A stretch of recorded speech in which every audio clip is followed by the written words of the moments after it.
पर टिकट भी काट दी गई थी। बेटे की निर्मम हत्या हो गई थी मॉब लिंचिंग के दौरान। कवर अप तो नहीं कर दिया इस चीज को कि भाई अगर वो नहीं दिया तो चलो तुम्हें ये दे दिया है। मैं तो मानता हूँ उससे बड़ा एक टास्क मुझे दिया है। मेरे से अच्छा कोई आगे ना उभरना चाहिए क्योंकि मेरा नाम कम ना हो जाए। ये हर संगठन में होता है। सबसे पहले कोई अपना होता है, कोई परिवार का सदस्य होता है जो पीठ में छुरा घोंप देता है कि वही मिमिक्री आती है सामने, लेकिन फ्रंट पेज बदल दिया जाता है। डर भी गई है बीजेपी। ये वजह है कि इस तरीके के एजेंट्स को भेजकर हमारा नाम खराब करना चाहते हैं। जहां संगठन भेजे हम जाने के तैयार हैं। विपक्ष में थे तो मामले थे, अब सरकार में आते जा रहे, चलो निपटाते जाए। बिल्कुल निपटाना है, क्यों नहीं निपटाएंगे भाई। विपक्ष में लड़े हैं तो सरकार आने के बाद वो केस हमारे खत्म होने चाहिए। वोट अधिकार यात्रा में भी कहीं ना कहीं दिखाई दे रहा है। जो कांग्रेस की सरकार है वो सामने लड़ नहीं पा रही है। एक युवा होने के नाते मैं फ्रंट फुट पर ये करना चाहता हूँ। संगठन के निर्देश के बिना कोई काम नहीं करेंगे। वो पेड़ लगा दिए गए लेकिन वो पेड़ सूख जा रहे हैं। एज अ युवा मोर्चा हम ध्यान देंगे। राजस्व कहीं ना कहीं निकालने का तरीका सिर्फ शराब रह जाता है।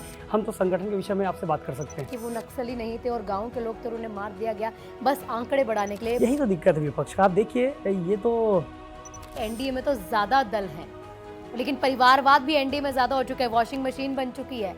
वो साहू समाज के कारण ही मैं विधायक नहीं बन पाया।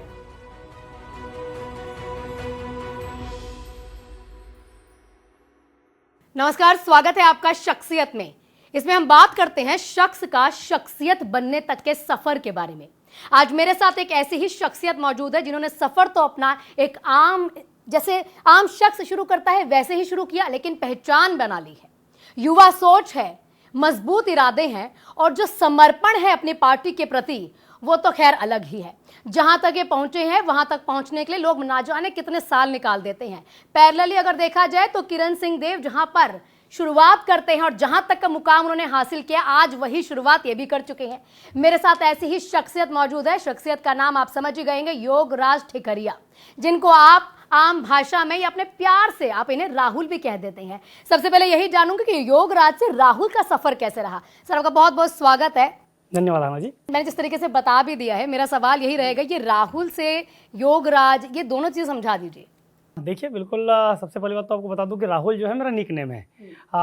हर जगह मुझे राहुल के नाम से जाना जाता है और योगराज जो है मेरा सर्टिफिकेट नेम है। मतलब हर जगह सर्टिफिकेट में, डॉक्यूमेंट्स में योगराज है। स्कूल के एडमिशन से लेके सारे डॉक्यूमेंट में योगराज है। लेकिन जब ये राहुल और योगराज जोड़ने का रीज़न अब आपको बता देता हूँ। जब मैं पहली बार निर्वाचन के लिए गया, जिला पंचायत सभापति अभी दूसरी बार हूँ। जब पहली बार जिला पंचायत का चुनाव लड़ने जब मैं गया तो मुझे बताया गया कि आप निर्वाचन राहुल टिकरिया के नाम से नहीं लड़ सकते। कहीं ना कहीं जो आपका वोटर आईडी में जो नाम है, डॉक्यूमेंट में जो नाम है, वो नाम मेंशन होना चाहिए, तभी आप आपका जो फॉर्म है वो वैलिड माना जाएगा। तो जाहिर सी बात है उस दिन से फिर राहुल और योगराज दोनों ज्वाइन हुए और राहुल योगराज टिकरिया के नाम से अब लगातार मैं चुनाव लड़ता हूँ। हर जगह राहुल योगराज टिकरिया का जो नाम है वो उपयोग किया जाता है। सफर कैसे तय किया, कैसे शुरुआत की? क्योंकि देखिए युवा आपके साथ जुड़े हुए हैं, यूथ का कहीं ना कहीं आप आइकन है आज की डेट में, तो उनको भी जानना है कि भाई इतना बड़ा सफर तय करने के लिए हमें क्या करना पड़ेगा, हमें कैसे आगे बढ़ना पड़ेगा। देखिए, मैं सबसे पहले तो आपको बता दूं कि मैं एक सामान्य, पिताजी वहाँ पे मंडल अध्यक्ष रहे भाजपा के, तो मैं भाजपा से बचपन से जुड़ा हुआ हूँ। उसके बाद मैं पढ़ाई करने रायपुर आ गया। पूरे मेरी स्कूलिंग से लेके कॉलेज की पढ़ाई रायपुर में हुई। मैं पत्रकारिता विश्वविद्यालय में APR जनसंपर्क में पोस्ट ग्रेजुएट का छात्र था। उसी वर्ष छत्तीसगढ़ में छात्र संघ का जो चुनाव है वो प्रत्यक्ष रूप से ओपन किया गया। वहाँ जो छात्र संघ का जो चुनाव है 3 साल तो चले, लेकिन मैं वो लगातार 3 साल पत्रकारिता विश्वविद्यालय में एज अ प्रभारी के रूप में विद्यार्थी परिषद में काम किया। वहीं से एक राजनीति का जो लाइन है वो स्टार्ट हुआ और फिर पत्रकारिता किया, जर्नलिज्म से वहाँ से यूनिवर्सिटी कंप्लीट हुआ, जर्नलिज्म का मेरा मास्टर कंप्लीट हुआ। फिर मैं LLB करने गया और LLB करते करते ही मैं जिला पंचायत का चुनाव अपने क्षेत्र में जाके लड़ा। लेकिन मैं अपने घर से ना लड़के दूसरे जगह जाके लड़ा, क्योंकि अपने घर वाला जो क्षेत्र है वो आरक्षण था। मैं दूसरी जगह जाके चुनाव लड़ा और अभी भी दूसरा जो जिला पंचायत का मैंने जो चुनाव लड़ा है वो मेरे घर में नहीं है। मैं लगातार दोनों जिला पंचायत का जो चुनाव है अपने घर को छोड़ के दूसरी जगह लड़ा हूँ। तो यहाँ से एक राहुल योगराज टिकरिया का जो पहचान है, लेकिन बड़ी पहचान मुझे मिली भारतीय जनता पार्टी से। सबसे पहला जिला पंचायत जब मैं बना, कांग्रेस की सरकार थी, विपक्ष में हम विपक्ष में थे, तो मुझे किसान मोर्चा में भेजा गया। किसान मोर्चा में एज अ प्रदेश का मीडिया प्रभारी में रहा और सोशल मीडिया प्रभारी रहा। वहाँ से फिर जो ये सफ़र होता है भारतीय जनता पार्टी का और ये पहचान बनने का, वो प्रारंभ होता है। तो किसान मोर्चा में मैंने काम किया। उसके बाद जब विपक्ष की सरकार में बड़े मात्रा में गौठान के जो घोटाले और गोबर खाद के जो घोटाले निकल कर आए, उसमें फिर मुझे सहकारिता प्रकोष्ठ में भेजा गया। उस पर हमने जमकर आंदोलन किया। उसके बाद जब विषय आया कि साल 1.5 साल बचे थे चुनाव को, एक मीडिया पैनलिस्ट की टीम बनी। आपकी स्टूडियो में मैं पहले भी आ चुका हूँ एज अ पैनलिस्ट। तो लगातार मीडिया पैनलिस्ट की जो टीम बनी 17 लोगों की, उस टीम में मुझे भेजा गया और आपके चैनल के माध्यम से, अन्य न्यूज़ चैनलों के माध्यम से लगातार विपक्ष में हमने हमले किए और भारतीय जनता पार्टी का पक्ष रखा और आज मजबूती के साथ भारतीय जनता पार्टी की सरकार बनती है। देन जिस समय चुनाव हो रहे थे, विधानसभा के चुनाव के जस्ट बाद मुझे भारतीय जनता पार्टी ने मेन बॉडी के कार्य समिति में रखा। उसके बाद ये अब एक ऐसा अवसर आया है साल से 1.5 साल के बाद कि मुझे भारतीय जनता पार्टी ने युवा मोर्चा का एज अ प्रदेश अध्यक्ष, एज अ प्रेसिडेंट बनाया है। तो कहीं ना कहीं एक बड़ी महती जिम्मेदारी भारतीय जनता पार्टी ने दिया है और मैं तो भारतीय जनता पार्टी को ही मानता हूं कि राहुल योगराज टिकरिया को यहां तक पहुंचाने में जो बड़ा योगदान रहा है वो भारतीय जनता पार्टी का है और मेरा पहचान भारतीय जनता पार्टी है। एक बात यह कि पत्रकारिता के आप स्टूडेंट रहे हैं, पूरी पत्रकारिता करने के बाद एलएलबी में चले गए। मैं जब अरुण साव सर से मिली या फिर किरण सर से मिली तो मेरा सवाल उनसे हमेशा यही रहा है कि एलएलबी वालों को बहुत चाहत है लगता है राजनीति में जाने की। देखिए, चाहत वाला विषय नहीं, मैं तो कुछ सोच के गया, क्योंकि जब मैं कुशाभाऊ ठाकरे में पत्रकारिता की पढ़ाई कर रहा था, वहाँ पे जब प्रत्यक्ष रूप से इलेक्शन हो रहे थे, मेरे ऊपर 2-3 FIR हुए। और उस FIR के दौरान मुझे समझ में आया कि नहीं, राजनीति करना है तो ये LLB की डिग्री होनी चाहिए ताकि कब कुछ धाराओं का ज्ञान हमें हो, कुछ मामलों का ज्ञान हमको हो और ज़रूरत पड़ने पर स्वयं की और कार्यकर्ताओं का जमानत हम करवा पाएँ। मैं इसलिए LLB को किया। हालांकि वहाँ पे प्रैक्टिस नहीं कर पाया क्योंकि अब वो समय नहीं है, लेकिन हाँ, कुछ विषय रहता है तो समझ में आ जाता है कि किससे क्या मार्गदर्शन लेना है। मेरा LLB करने का ध्येय यही था कि मैं राजनीति में रहूँ तो मुझे कुछ चीज़ों का ज्ञान रहे, लीगल की चीज़ों का ज्ञान रहे, साथ ही साथ अपने कार्यकर्ताओं के लिए भी मैं इसमें सहयोग बन पाऊँ। नहीं, एलएलबी का तो बता दिया कि भाई जमानत कहीं ना कहीं करवानी थी तो मैंने एलएलबी कर ली। मेरे ऊपर अब देखिए, विपक्ष में जब मैं विपक्ष में, हालांकि अभी हमारी सरकार आने के बाद मेरे सारे मामले खत्म किए गए, कैबिनेट में निर्णय लेके खत्म किया गया। लेकिन जब विपक्ष की सरकार, जिला पंचायत सदस्य मैं बना और जब 1 साल कोई भी सरकार हो जा रही थी उसके बाद पंचायती राज का चुनाव होता है। तो 1 साल के बाद जिला पंचायत का चुनाव हुआ और जिला पंचायत चुनाव होने के बाद 4 सालों में कांग्रेस की सरकार ने मुझ पर 14 FIR करवाए। उसके अलावा मुझे 5 बार जेल डाला गया, कभी 2 दिन, कभी 6 दिन, कभी 7 दिन। लगातार हम एग्रेसिव रहे, लगातार मुद्दे उठाए तो हम पर FIR करवाए। ना सिर्फ इतने ही, कई प्रकार के एलिगेशन भी लगाए गए। तो हम हर परिस्थिति में भाजपा का पक्ष रखते रहे और विपक्ष में अपना आवाज़ बुलंद करते रहे। तो ये चीज़ें हमने खुद भी फेस किया तो समझ में आ जाती थी, हाँ यार ये हम काम करें तो हमको ये धारा लगेगी। तो जाहिर सी बात है LLB करने का भी ये फायदा हमें मिला। नहीं तो पत्रकारिता फिर क्यों की? क्योंकि पत्रकारिता करने का LLB की समझ गई। आप लोगों से बात करने में आसानी हो रही है। अच्छा, नहीं तो कई लोग हड़बड़ा जाते हैं, लेकिन आपसे बात करने में, आप देखिए 30 की एज में मुझे एज अ प्रवक्ता, एज अ पैनलिस्ट बैठाया जाता था। तो ये कहीं ना कहीं उसका प्लस पॉइंट था कि मैंने पत्रकारिता में PG किया है। हाँ, तो ये फायदे तो हैं। मतलब हम लोगों को कहीं आपसे बातचीत करने में बड़ी आसानी हो रही है, मुझे कोई हिचक नहीं है। जी, क्योंकि आप युवाओं का प्रतिनिधित्व कर रहे हैं जी। तो क्या एक ऐसी चीज है जो एज ए यूथ आप भी चाहते हैं, मैंने अपने अंदर लेकर और मैं चाहता हूं कि अगर आप पार्टी से जुड़े तो इस सोच के साथ जुड़े? बिल्कुल। देखिए, मैं जब से यहाँ, मुझे तो पहले पता नहीं था कि मैं युवा मोर्चा का प्रदेश अध्यक्ष भी बन सकता हूँ, क्योंकि इसके पहले मुझे भारतीय जनता पार्टी में संभव है। मैं आपको ये फिर से बता दूं, ये भारतीय जनता पार्टी है जो मतलब जो चीज़ें असंभव लगता है उसको संभव करती है। 6 साल जब से भारतीय जनता पार्टी में सक्रिय हूँ, उसके पहले मैं 9 साल विद्यार्थी परिषद में रहा, संघ का भी स्वयंसेवक हूँ। लेकिन जब 6 साल से मैं full face Bharatiya Janata party में हूँ, 5 बार मुझे अलग अलग मोर्चों में, प्रकोष्ठों में या भारतीय जनता पार्टी के कार्य समिति में या मीडिया पैनलिस्ट के माध्यम से, और ये 5वीं बार युवा मोर्चा का एज अ प्रेसिडेंट। तो जाहिर सी बात है, मुझे 5 बार मौका दिया गया। जहाँ पर मेरी आवश्यकता रही वहाँ पे पार्टी ने भेजा और हमने वहाँ पे काम करके दिखाया। ये भारतीय जनता पार्टी में संभव है, नहीं तो युवा मोर्चा का मैं प्रदेश अध्यक्ष कैसे बनता? मैं तो युवा मोर्चा में रहा ही नहीं। लेकिन पार्टी को लगा कि हमारे यहाँ एज फैक्टर भी है, 35 के अंडर ही युवा मोर्चा का प्रेसिडेंट बनना है। तो भारतीय जनता पार्टी कहीं ना कहीं कुछ विचार की होगी, सोची होगी। तो मुझे युवा मोर्चा का ये प्रदेश अध्यक्ष का एक महती, मैं बोलता हूँ बहुत बड़ी जिम्मेदारी मुझे दी गई है, क्योंकि पार्टी की रीढ़ होती है और बनते ही कई प्रकार के लोगों को रिएक्शन चालू हो गया है, तकलीफ चालू हो गई है। तो ये राजनीति में चलते रहता है। रही बात आप जो क्वेश्चन कर रहे थे कि युवाओं के लिए हमें करना क्या है, युवाओं के लिए सोच क्या है, तो मैं तो एक चीज़ देखा हूँ कि जो विपक्ष में, क्योंकि मेरा ये सौभाग्य रहा क्योंकि 15 साल तो डॉक्टर रमन सिंह जी की सरकार रही और कई लोगों ने 15 साल डॉक्टर रमन सिंह जी की सरकार में एज अ पक्ष में काम किया, लेकिन मुझे उस ग्राउंड में जाकर काम करने का अवसर मिला जहाँ पर हम विपक्ष में थे। तो ऐसे कई युवा हैं जिन्होंने विपक्ष में बड़ी लड़ाइयाँ लड़ी, विपक्ष में एग्रेसिव रहे। ऐसे लोगों को चयनित करके युवा मोर्चा में लाना ये बड़ा मेरा टास्क होगा ताकि युवा मोर्चा और मजबूत हो। साथ ही साथ छत्तीसगढ़ में जो युवा हैं, छत्तीसगढ़ ही क्या पूरा जो भारत है वो युवाओं का देश है, सबसे युवा देश भारत को माना जाता है। तो और युवाओं के लिए काम करने का मुझे सुनहरा अवसर मिला है, तो मैं ज़्यादा से ज़्यादा युवाओं को संगठन से जोड़ने का काम करूंगा।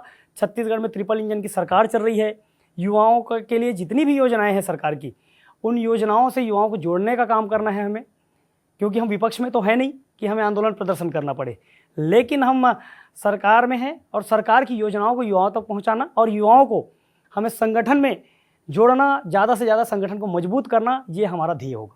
क्योंकि आपने तकलीफ की बात की, उस तकलीफ पर भी मैं आऊँगी, लेकिन पहला सवाल मेरा रहेगा, आपने कहा कि सिर्फ भारतीय जनता पार्टी में हो सकता है कि एक यंग फेस, जो एक फ्रेश फेस जिसको इतनी बड़ी जिम्मेदारी दी जाए, लेकिन उसी फ्रेश फेस की एक समय पर टिकट भी काट दी गई थी। देखिए, टिकट काट दी गई थी ये मैं नहीं कह सकता। हाँ। ये तो मीडिया में बोला गया, ये तो सोशल मीडिया में बोला गया कि नाम आया, नाम कटा, लेकिन मैं तो मानता हूँ संगठन ने मुझे जवाबदारी नहीं दी थी। वो आना जाना वो अलग विषय है। संगठन ने मुझे साझा विधानसभा संभालने के लिए भेजा गया, बेमेतरा विधानसभा के कुछ क्षेत्रों को संभालने के लिए बोला, मैंने वो रिजल्ट दिया। और साझा में भी ईश्वर साहू जी जो बड़े फेस रहे, पूरे देश भर में चर्चा का विषय रहा, क्योंकि उनके बेटे की निर्मम हत्या हो गई थी मॉब लिंचिंग के दौरान, और मैं सेकेंड डे से बीरनपुर में उनसे जुड़ा हुआ था, मुझे साझा भेजा गया, तो हमने वहाँ पे रिजल्ट दिया। बेमेतरा के कुछ क्षेत्रों में बोला गया था, हमारे जिला पंचायत क्षेत्रों में हमें संभालने की जवाबदारी थी, हमने वहाँ पे रिजल्ट दिया। उसके बाद पार्टी ने जहाँ जहाँ पे हमें उपस्थिति दर्ज करने कहा, जहाँ पे हमें दायित्व दिया, हमने वहाँ पे रिजल्ट दिया। तो मैं ये नहीं कह सकता कि मेरी टिकट आई और चली गई। भाजपा ने जो निर्णय लिया, आज मुझे युवा मोर्चा का प्रदेश अध्यक्ष बनाया है, मैं तो मानता हूँ उससे बड़ा एक टास्क मुझे दिया है और पूरे प्रदेश भर के युवाओं के साथ जुड़ने का अवसर दिया है।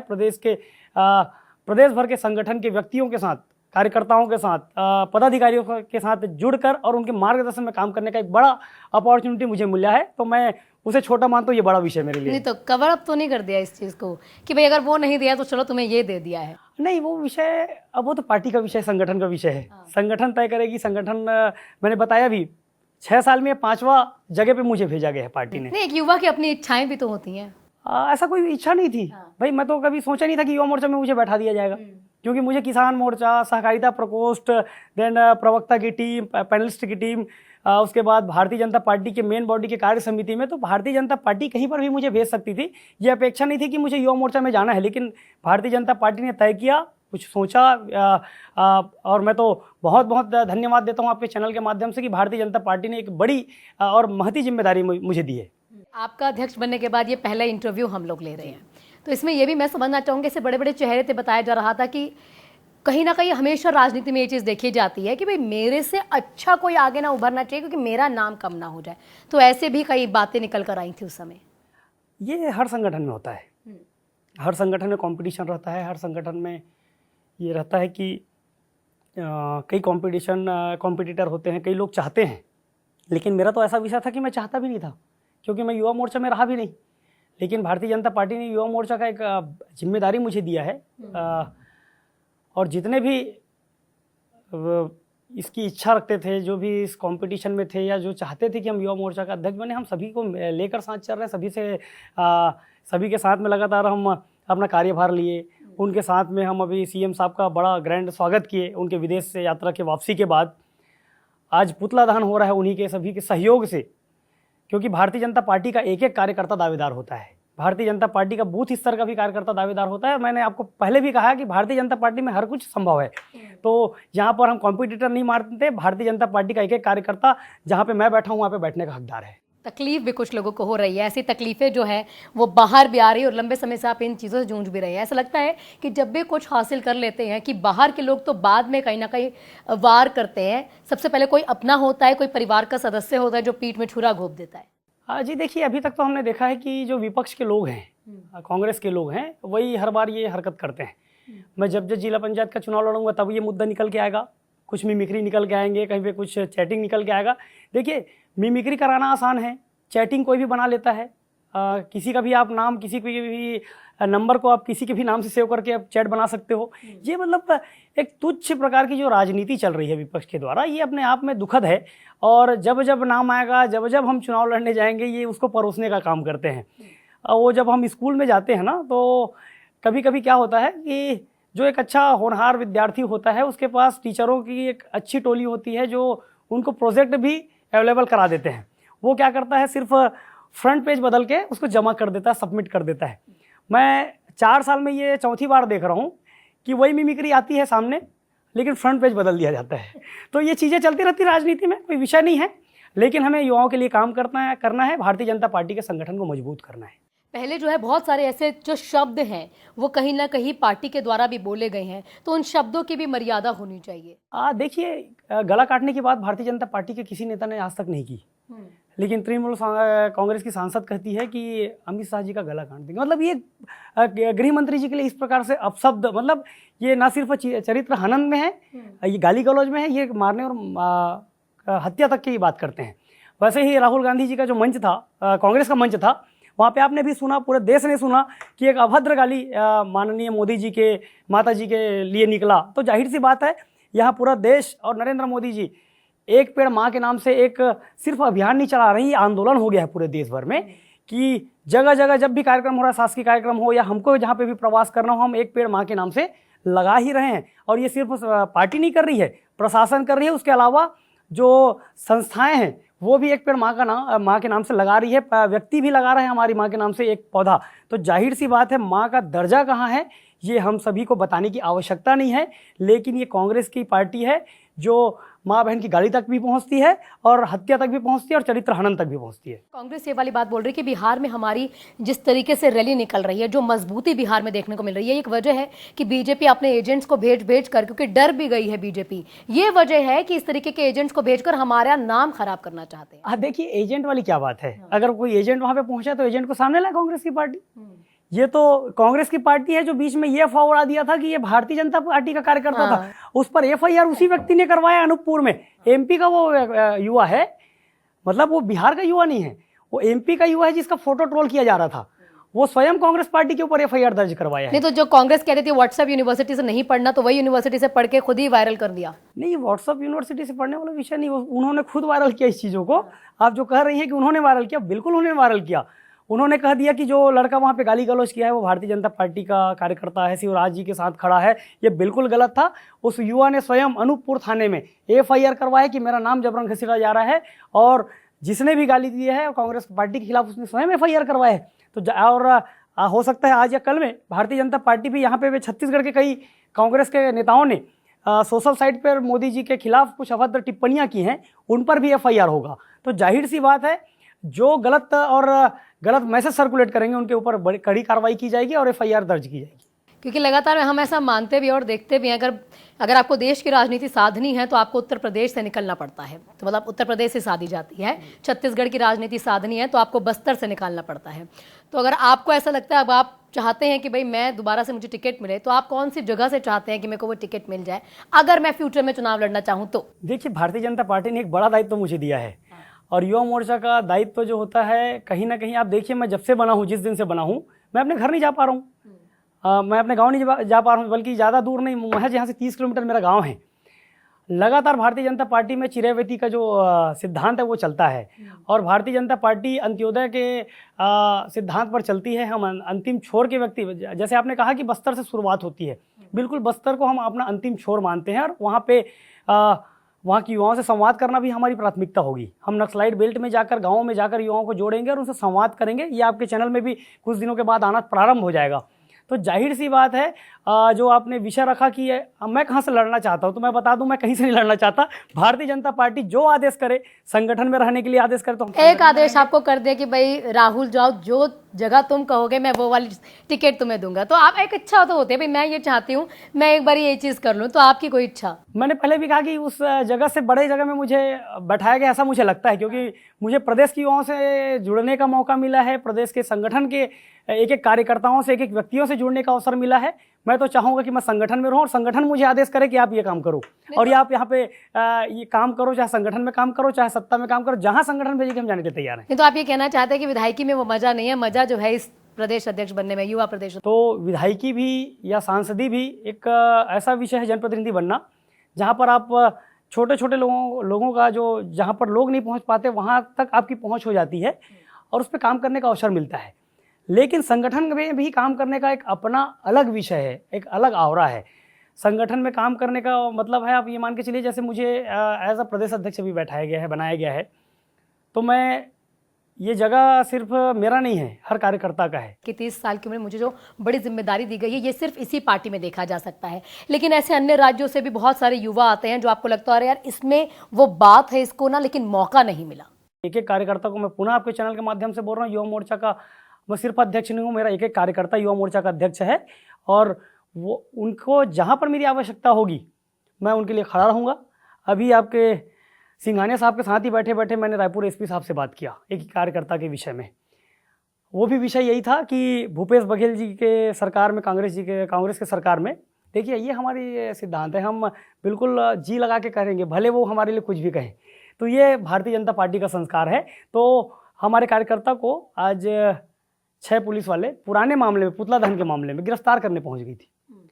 तो हम लगे हुए हैं कि सारे मामले खत्म हो, कुछ मामले ये विपक्ष के बचे हुए हैं, कुछ युवाओं के, उस मामले को भी खत्म करने का। तो ऐसा तो नहीं विपक्ष में थे तो मामले थे, अब सरकार में आते जा रहे चलो निपटाते जाए। बिल्कुल निपटाना है, क्यों नहीं निपटाएंगे भाई। विपक्ष में लड़े हैं तो सरकार आने के बाद वो केस हमारे खत्म होने चाहिए, नहीं तो फिर युवाओं का लड़ने का जो जुनून होगा वो खत्म हो जाएगा। जैसे मेरे ऊपर ही 14 FIR थे, ठीक है 6-7 मैंने कोर्ट से खत्म कर लिए थे, लेकिन कई मामले ऐसे थे जो लंबे चलते, लेकिन उसको कैबिनेट में प्रस्ताव पारित करके उसे खत्म किया गया, शासन के आदेश पे खत्म किया गया। वैसे ही मेरे जैसे कई युवाओं का खत्म हुआ है, ये जो पुराने लंबित मामले थे, लेकिन कुछ युवाओं के जो प्रकरण हैं वो बचे हुए हैं जिनको हमें भीड़ कर खत्म करना है। और युवाओं को, युवा मोर्चा के साथियों को जहां पर हमारी आवश्यकता पड़ेगी हम वहां पे उनके लिए खड़े रहेंगे, सदैव खड़े रहेंगे। नहीं पर मैं, आपने पूरा छत्तीसगढ़ के युवाओं के बारे में बताया, मैं जानना चाह रही थी कि और भी ऐसे राज्य हैं, आप अभी लगातार हम बिहार की बात कर भी रहे थे, तो बिहार से अगर हम शुरू करते हैं तो आपको लगता है कि वहां पर तेजस्वी यादव जिस तरीके से, हालांकि बेशक उनके आपके जितने युवा नहीं है, 30 साल की उम्र नहीं है, लेकिन लगता है कि वो एक अच्छा फेस बनकर बिहार में आ सकते हैं? देखिए वहाँ पे चिराग पासवान जी भी हैं, उसके अलावा भारतीय जनता पार्टी में भी युवा चेहरे हैं, तो ये हम नहीं कह सकते कि ये उभर के आए। हम तो यही चाहेंगे भारतीय जनता पार्टी का युवा जो है वो उभर के आए। हमें क्या मतलब है कांग्रेस का उभर के आए, हमें क्या मतलब है आरजेडी का उभर के आए। हम ये, हमारी प्राथमिकता होगी कि भारतीय जनता पार्टी का युवा जो फ्रंट में आए। आप देखिए हमारे जो प्रदेश के प्रभारी हैं नितिन नवीन जी, वो स्वयं युवा मोर्चा के प्रदेश अध्यक्ष रहे हैं बिहार में और लगातार 4 बार के विधायक हैं, 5वीं बार वो लड़ने जा रहे हैं और अभी भी युवा हैं। तो जाहिर सी बात है युवाओं को मौका बिहार में मिल रहा है और भारतीय जनता पार्टी लगातार, आप छत्तीसगढ़ कैबिनेट का विषय देख लीजिए, युवाओं को अवसर दे रही है। और पूरे देश भर में हमारे जो राष्ट्रीय अध्यक्ष है तेजस्वी सूर्या जी, 28 साल की उम्र में वो MP बन गए थे साउथ बिहार से, साउथ बेंगलोर से, और अभी दूसरी बार के वो MP हैं। साथ ही साथ राष्ट्रीय युवा मोर्चा के हमारे माननीय अध्यक्ष हैं। तो जाहिर सी बात है भारतीय जनता पार्टी लगातार स्थान दे रही है और ये निरंतर चलते रहेगा, युवाओं को मौका मिलते रहेगा। यात्रा के बारे में क्या कहना चाहेंगे? लगातार जो है, अगर आप कह रहे हैं पूरा युवा छत्तीसगढ़ का मेरे साथ है, तो एक हुजूम जो है ये वोट अधिकार यात्रा में भी कहीं ना कहीं दिखाई दे रहा है। किस तरीके का प्रोपेगेंडा है जो कांग्रेस या फिर विपक्ष के द्वारा चलाया जा रहा है? फ्रंट पेज होता है जो बदला जाता है, सिर्फ फ्रंट पेज बदल के वो मिमिक्री वायरल की जाती है। और ये सारे आरोप जो रहे हैं विपक्ष के सरकार में रहे, मतलब जब हम कांग्रेस की सरकार थी हम विपक्ष में लगातार आंदोलन करते थे। नहीं, ये आपका वाला नहीं, मैं वोटर अधिकार यात्रा कह रही जो लगातार जो है निकाल रहे हैं। ओके, वोटर का जो विषय बता रहे हैं, लगातार वो कह रहे हैं कि भाई हमारी जो सरकार है, हमारी जो सत्ता इसलिए स्थापित नहीं हो पा रही है क्योंकि वोटों की चोरी हो रही है। भारतीय जनता पार्टी वोट चोरी करती है तो अपने आप में हास्यास्पद विषय है। भारतीय जनता पार्टी की सरकार और नरेंद्र मोदी जी के नेतृत्व में लगातार ईवीएम के माध्यम से वोटिंग हो रही है, ना कहीं पे आज तक आप समझिएगा कहीं पे ईवीएम चोरी की गई, न कहीं पे ये जो भी आरोप लगाए गए, कोर्ट गए ईवीएम को लेकर, हर जगह हम जीत कर आए और हर जगह कोर्ट ने कहा कि ये निष्पक्ष रूप से वोटिंग हो रहा है, निष्पक्ष रूप से भारतीय जनता पार्टी या नरेंद्र मोदी जी सरकार पर बैठ रहे हैं। तो जाहिर सी बात है ये सिर्फ और सिर्फ झूठ और अफवाह है। वोट चोरी का जो आरोप लगा रहे हैं इनको मुद्दा नहीं, मैंने पहले भी कहा आपको, जो कांग्रेस की सरकार है वो सामने लड़ नहीं पा रही है। ये सिर्फ वोट कहीं भी बोलेगी चोरी का आरोप लगाएगी, कभी चरित्र का आरोप लगाएगी, कभी हत्या तक की बात करते हैं, तो ये सामने लड़ नहीं पाते, तो सिर्फ और सिर्फ मौखिक रूप से या फिर आरोप लगाने का काम करते हैं या चारित्रिक हनन का काम करते हैं। युवा होने के नाते आप आजकल देखते हुए युवा जो है नशाखुरानी की ओर बढ़ रहे हैं, तो उनके लिए किस तरीके से काम करना है पूरी पार्टी को, क्योंकि अब हर जगह पर ऐसा रहता है। पूरे छत्तीसगढ़ में देखें लगातार जो है प्रशासन हर जगह नकेल कसने की बात करता है। एक पार्टी का तो अपना तरीका होता है काम करने का, लेकिन युवा होने के नाते आप क्या मैसेज जो है सर्कुलेट करवाना चाह रहे हैं? नशा का जो विषय है ये कहीं ना कहीं युवाओं में जिस प्रकार से बढ़ रहा है वो अपने आप में चिंता का विषय है। और अभी जिस प्रकार से पूरे प्रशासन के द्वारा, पुलिस प्रशासन के द्वारा, मैं खुद कल रायपुर के जो एसपी साहब हैं लाल उमेश जी, वो प्रदेश कार्यालय में मुलाकात हुई हमारी उनसे, तो मैंने उनको धन्यवाद किया, क्योंकि ठीक एक दिन पहले मैं रात्रि 1:30 बजे के आसपास कुछ कार्यकर्ताओं के साथ नया रायपुर एक सर्किट हाउस गया था, जहाँ पे हमारे कार्यकर्ता थे, उनसे मिलने के लिए गया था। रात को 1:30 बजे की बात है। मुझे स्वयं 4 जगह रोका गया। जो मैपिंग मशीन है उससे मैपिंग किया गया, डिक्की चेक की गई, और नशे किया है कि नहीं किया वो चेक किया गया। हम चुपचाप चेक करें, क्योंकि हम भी लोअर टी शर्ट में घूम रहे थे और हमने कहीं पे परिचय भी नहीं दिया, गाड़ी भी हमारी दूसरी थी। तो कहीं ना कहीं प्रशासन अलर्ट मोड में है और प्रशासन जो है बड़ी मजबूती के साथ ये चेकिंग कर रही है। इसके प्रति जो युवाओं में जो रात्रि गश्त करने का मामला है उस पर ध्यान दे रही है, और कहीं ना कहीं ये नकेल कसने का और नियंत्रित करने का प्रयास प्रशासन के द्वारा लगातार किया जा रहा है। मैं एसपी साहब को धन्यवाद किया कि आपने मुझे भी 3 जगह रोका, मैं बहुत बहुत धन्यवाद देता हूं, और ये नकेल लगातार चलनी चाहिए ताकि जो क्राइम है उस पर नियंत्रण हो। अब युवा होने के बाद में, प्रदेश अध्यक्ष बनने के बाद आपकी प्राथमिकता क्या रहेगी? मतलब लोगों को जोड़ने के अलावा, पार्टी को मजबूत करने के अलावा, मैं पहली जो चीज़ है, मैं पार्टी में आते ही ये बदलाव करना चाहता हूँ जो पहले थे और ठीक नहीं थे। ये मेरी पूरी जो प्लानिंग है वो प्रारंभ हो जाएगी जब प्रवास के दौरान कई प्रकार की नोटिंग होगी।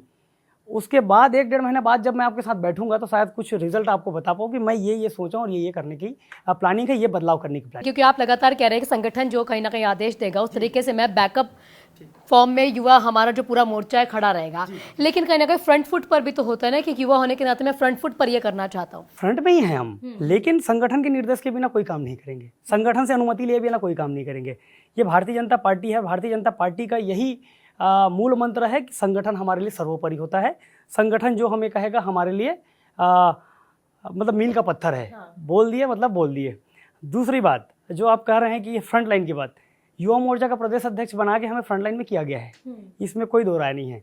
लेकिन हमारे मार्गदर्शक जो मंडल है, हमारे माननीय प्रदेश अध्यक्ष जी हैं किरण देव जी, हमारे संगठन के शिल्पी हैं, संगठन के महामंत्री हैं आदरणीय पवन देव साय जी, माननीय मुख्यमंत्री जी हैं, तो इनके बिना दिशा निर्देश और बिना इनकी अनुमति के हम कोई काम छत्तीसगढ़ में नहीं करने वाले। लेकिन युवाओं के लिए जहाँ पर भी अवसर होगा हम जो विषय है इन तक लेके जाएंगे, और कहीं ना कहीं एक युवाओं के लिए जो काम करने का बड़ा अवसर पार्टी ने दिया है ये हम करके दिखाएंगे। जितनी भी माताएं हैं और जितनी भी बहनें हैं उनके लिए क्या कुछ खास जो है आप लोगों ने सोच रखा है? हम उनके साथ सदैव खड़े रहेंगे, हमारी मातृशक्ति और बहनों के साथ हम सदैव खड़े रहेंगे, और वो जहाँ पर आदेशित करेंगे उनका भाई, छोटा भाई, युवा मोर्चा का साथी होने के नाते सदैव उनके साथ खड़ा रहेगा। नहीं तो जैसे कहा जाता है पुरुष के कामयाबी के पीछे महिलाओं का हाथ रहेगा, तो इस बार महिलाएं आगे रहेंगी तो कामयाबी मिलेगी आप लोगों के कारण। बिल्कुल, क्यों नहीं मिलेगी। हमारी दीदी, हमारी मातृशक्ति, हमारी बहनें अगर सामने रहेगी, हम पीछे रहेंगे तो कामयाबी बिल्कुल मिलेगी। और मातृशक्ति का अपमान भारतीय जनता पार्टी जो है कभी नहीं सहेगी।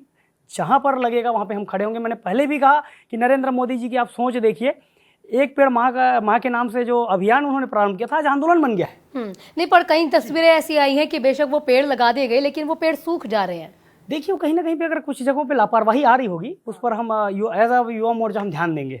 आपके चैनल के माध्यम से मैं कहीं पर भी आपने बता दिया, ये अब हमारे ध्यान में रहेगा और हम उस पर अमल करेंगे। और निसंदेह कहीं पर भी ये अगर अभियान चला है, आंदोलन चला है, एक पेड़ माँ का नाम जो है, मैं फिर से कह दूं, एक पेड़ माँ का नाम जो अभियान चला रहे हैं मोदी जी, वो सिर्फ अब अभियान नहीं रहा, आंदोलन हो गया है। क्योंकि हर कार्यक्रम का प्रारंभ जो होता है एक पेड़ माँ के नाम से लगा के ही हो रहा है। नहीं, और महिलाओं के बारे में क्योंकि आप बात कर रहे हैं कि महिलाओं के पीछे अब हम खड़े हैं, कामयाबी आप लोगों को जरूर मिलेगी, तो महिलाएं बहुत शराब से भी परेशान है। छत्तीसगढ़ में शराबबंदी होनी चाहिए कि नहीं? ये सरकार का विषय है, सरकार का विषय है और सरकार के विषय में सरकार ही निर्णय लेगी। छत्तीसगढ़ का तासीर अलग है। कई संभाग ऐसे हैं यहाँ पे जो वनांचल क्षेत्र हैं जहाँ पे लाइसेंसी है और वहाँ पे पूजा में भी शराब का उपयोग किया जाता है। तो छत्तीसगढ़ की तासीर इस प्रकार से है कि यहाँ पे जो निर्णय लेंगे वो सरकार ही लेगी। हम उस पर बोलकर क्या कर लेंगे? हम तो संगठन के विषय में हैं। संगठन युवा होने के नाते बता तो सकते हैं भी शराबबंदी होनी चाहिए कि नहीं? शराब से महिलाएं परेशान हैं। नियंत्रित जिस प्रकार से प्रशासन लगी हुई है वो नियंत्रण होना चाहिए। बिल्कुल, अगर परेशान है, देखिए कई जगह पे परेशानी आती है। अमूमन राज्यों में देखा जाता है कि राजस्व कहीं ना कहीं निकालने का तरीका सिर्फ शराब रह जाता है। देखिए उसके अलावा भी बहुत, छत्तीसगढ़ ऐसा है जहाँ पे सिर्फ शराब नहीं, यहाँ पे कोरोना काल में देखा गया था। यहाँ पे देखिए कोरोना काल में तो जिस प्रकार से स्थिति आई थी, विपक्ष की सरकार थी यहाँ पे छत्तीसगढ़ में, वहाँ पे तो ऑनलाइन शराब भेज दिए गए थे। ऑनलाइन शराब भेजने की व्यवस्था की गई थी कांग्रेस के द्वारा, जिस कांग्रेस ने शराबबंदी की बात कही थी। हम तो कहीं पे ये नहीं कहते कि हम शराबबंदी करके आएंगे भाई। हमने कहीं पे ये गंगा जल पकड़ के नहीं बैठे प्रेस कॉन्फ्रेंस करने की हम भाई गंगा जल की कसम खाते हैं हम शराबबंदी करेंगे, आप सरकार में लाओगे तो। मातृशक्ति धोखा खाई उस टाइम। उन्होंने उनको भर के वोट दिया, सरकार लाई और हम विपक्ष में गए। लेकिन उन्होंने क्या किया? कोविड काल आया, कोविड काल जैसी स्थिति में जिस समय लोग मर रहे थे, लोगों के पास ऑक्सीजन की कमी पड़ी थी, एक बड़ा भयावह स्थिति कोविड में छत्तीसगढ़ ने देखा। और वैसी स्थिति में कांग्रेस की सरकार ने शराबबंदी ना करके घर घर शराब पहुंचाने का काम किया। लेकिन भारतीय जनता पार्टी कभी भी झूठ बोल के सरकार में नहीं है। हमने कभी नहीं कहा कि हम शराबबंदी कर देंगे, लेकिन हमने उसको नियंत्रित करने का जो काम है, अभी आपको जैसे मैंने बताया कि अभी हाल के 2 दिन पहले एसपी साहब मुझे ही 3 जगह रोके, मतलब उनकी टीम ने मुझे 3 जगह रोका और हम भी हमारे मुंह पे मशीन लगा के चेक किया गया। हो गया ना गांव-गांव में, क्योंकि आप गांव से क्योंकि है विभाग में देखते सब जगह सिमगा से मेरा गांव, मतलब मेरा बेमेतरा टर्निंग है। सिमगा से जैसे ही आप जाएंगे वहाँ पे पुलिस खड़ी रहती है वो मशीन लेके। तो ये सब जगह चालू हो गया है और बाकायदा चालान हो रहा है, ऑनलाइन चालान हो रहा है। तो जाहिर सी बात है नियंत्रण करने में हम लगे हुए हैं। लेकिन शराबबंदी का जो विषय है या शराब पर नकेल का जो विषय है वो सरकार का विषय है। हम तो संगठन के विषय में आपसे बात कर सकते हैं। आने वाले 5 सालों में मेरा ये सपना है कि संगठन हर चीज़ में आपको सपोर्ट करेगा, लेकिन छत्तीसगढ़ की ये खूबसूरती भी निकल कर बाहर आनी चाहिए। देखिए छत्तीसगढ़ जो है एक अपने आप में पूरे देश भर में अलग पहचान रखता है। चाहे भिलाई स्टील प्लांट का मामला हो, चाहे बस्तर का चित्रकूट हो, चाहे तीरथगढ़ हो, चाहे आपका सरगुजा का मैन पाट हो, और चाहे यहाँ के हमारे शक्तिपीठ हों, दंतेश्वरी माता हो, बमलेश्वरी माता हो, रतनपुर की महामाई हो, तो एक अलग पहचान है। साथ ही साथ जो यहाँ हमारे यहाँ जो माइनिंग है, जहाँ पे उच्चतम किस्म के जो लोहे निकलते हैं, ये छत्तीसगढ़ की पहचान अलग करता है। और रही बात छत्तीसगढ़ की पहचानने का भी काम अटल बिहारी वाजपेयी जी ने किया था, श्रद्धेय अटल बिहारी वाजपेयी जी ने। पहले भी कई बार आंदोलन हुए कि छत्तीसगढ़ को अलग किया जाए, लेकिन ये भारतीय जनता पार्टी के जो प्रधानमंत्री रहे, प्रथम प्रधानमंत्री अटल बिहारी वाजपेयी जी, उन्होंने ही छत्तीसगढ़ की तासीर को समझा और उन्होंने छत्तीसगढ़ को अलग करने का एक सौगात छत्तीसगढ़ को दिया। और तब से लगातार छत्तीसगढ़ एक विकास के राह पे लगातार निरंतर आगे बढ़ रहा है और हर जगह पर एक पहचान छत्तीसगढ़ बना रहा है। अब मैं धन्यवाद देता हूं आपके चैनल के माध्यम से कि भारतीय जनता पार्टी के ही प्रधानमंत्री और अटल बिहारी वाजपेयी जी ने हमें छत्तीसगढ़ को अलग बना कर दिया। और निसंदेह हमने बनाए, हम ही संवारेंगे का जो हमारा स्लोगन लगातार चलता है वो लगातार चलेगा, क्योंकि छत्तीसगढ़ अटल बिहारी वाजपेयी जी की देन है। और चूँकि एक भारतीय जनता पार्टी के कार्यकर्ता का ये दायित्व है कि इस जो मौके को हम ज़्यादा से ज़्यादा ऊपर उठाएं और छत्तीसगढ़ को विश्व पटल पर स्थापित करें। वो साहू समाज के कारण ही मैं विधायक नहीं बन पाया। अरे नहीं, ऐसा कुछ भी नहीं है आसना जी, ना बिल्कुल नहीं है। मैं फिर से कह दूं आपको कि मैं जिस जिला पंचायत क्षेत्र में चुनाव वो तो आप नहीं, मैं आपको बता दूं, 10-15 दिन पहले ही आपको जिम्मेदारी मिली ना, उसके पहले तो कहीं ना कहीं टीस होगी। मैं यही चीज बता रहा हूँ, आप साहू समाज की बात कर रहे हैं ना कि उसके कारण नहीं मिली, ये ऐसा कुछ नहीं है। ये संगठन तय करेगा कि मुझे कहाँ पे लड़ना है, नहीं लड़ना है। मेरा जो घर है जिला पंचायत में बेमेतरा में जिले में, वो मेरा बेल्ट जो आता है कुर्मी बेल्ट आता है, लेकिन मैं लगातार 2 बार से जो जिला पंचायत जहाँ से निर्वाचित होकर आता हूँ वहाँ पर साहू समाज, सतनामी समाज और निसार समाज की बहुलता है। कुर्मी समाज बहुत कम संख्या में है। तो ऐसा कुछ भी नहीं है कि साहू समाज की वजह से नहीं मिली। साहू समाज की वजह से आज मैं जिला पंचायत का सभापति लगातार हूँ। सतनामी समाज के नाम से हूँ, निसार समाज के नाम से हूँ, और कुर्मी समाज के साथ साथ वहाँ पे जितने भी ओबीसी, एसटी और एससी वर्ग के लोग हैं, सामान्य वर्ग के लोग हैं, सभी का सहयोग मिला है, तभी मैं लगातार दूसरी बार निर्वाचित हुआ हूँ, प्रचंड मतों से निर्वाचित हुआ हूँ। तो ये हम कहीं पे नहीं कर सकते इस समाज की वजह से मुझे नहीं मिला। मैं तो उनका धन्यवाद देता हूँ कि लगातार मुझे निर्वाचित भी वही करते आ रहे हैं। ठीक, एक रैपिड फायर राउंड भी कर लेते हैं, क्योंकि अंतिम चरणों में लगातार जिसके साथ ही बैठती हूँ एक रैपिड फायर राउंड जरूर करती हूँ, क्योंकि बहुत पसंद भी आता है सबको। राहुल गांधी, मैं उनको जीरो मानता हूँ। परिवारवाद, परिवारवाद ना चल के क्षमता आकलन होना चाहिए। किरण सिंह देव जी, एक जेंटलमैन मानता हूँ उनको। जिस प्रकार से किरण दादा का हमें सहयोग मिलता है, आशीर्वाद मिलता है और मार्गदर्शन मिलता है, विष्णुदेव साय जी, ये उनकी सहजता ही पहचान है। उसके बाद भूपेश बघेल जी, बता दीजिए। उनको रिकॉर्ड बनवाता है कि आपने भ्रष्टाचार में रिकॉर्ड बनाए हैं। आपके विजय शर्मा जी, नक्सलियों के विषय में जो विजय शर्मा जी लगातार जो अपनी क्षमता दिखा रही है, अपने आप में उनको एक अद्भुत व्यक्तित्व की पहचान दिला के, क्योंकि छत्तीसगढ़ में को नक्सल मुक्त करने का जो अमित शाह जी का एक कल्पना है, उन्होंने कहा है कि 2026 तक हम नक्सल से मुक्त कर देंगे छत्तीसगढ़ को, और उस टारगेट को लेके हमारे विजय शर्मा जी चल रहे हैं। ये अपने आप में धन्यवाद के पात्र हैं, और मैं उनको आपके चैनल के माध्यम से पुनः धन्यवाद देता हूं कि नक्सलियों के लिए जो आपने ऑपरेशन इतना बड़ा चलाया है, ये छत्तीसगढ़ की पहचान जो है ऊपर उठाने में और सहायता करेगा। तस्वीरें ऐसे भी आ रही है जिसमें बहुत देखा जा रहा है कि वो नक्सली नहीं थे और गांव के लोग तो उन्हें मार दिया गया, बस आंकड़े बढ़ाने के लिए। विपक्ष लगातार इस तरीके की तस्वीरें साझा कर रहा है। यही तो दिक्कत है विपक्ष का। आप देखिए, ये तो सर्जिकल स्ट्राइक, पुलवामा हमले, सब चीज़ों में इन्होंने भारतीय सेना के ऊपर भी प्रश्न चिन्ह खड़ा किया है। कवासी लखमा, मैं नहीं बोलूँगा भोले भाले तो हैं, लेकिन भोले भाले होने के नाते उनका उपयोग कर दिया जाता है। नहीं, पर पुरंदर जी बोले कि कवासी लखमा जी, वो कहते हैं ना कि मेरी माँ कहा करती थी कि मैं पढ़ी लिखी नहीं हूँ पर मैं कड़ी हूँ, तो कवासी लखमा जी उन्हीं में से, उन्हें सब पता रहता था। पता नहीं रहा होगा तभी वो जेल में चले गए। कुछ पता रहता हो तो इतना ज़्यादा अति नहीं होता। और आबकारी विभाग तो दे दिया गया था, लेकिन आबकारी विभाग उनके हाथ में नहीं था।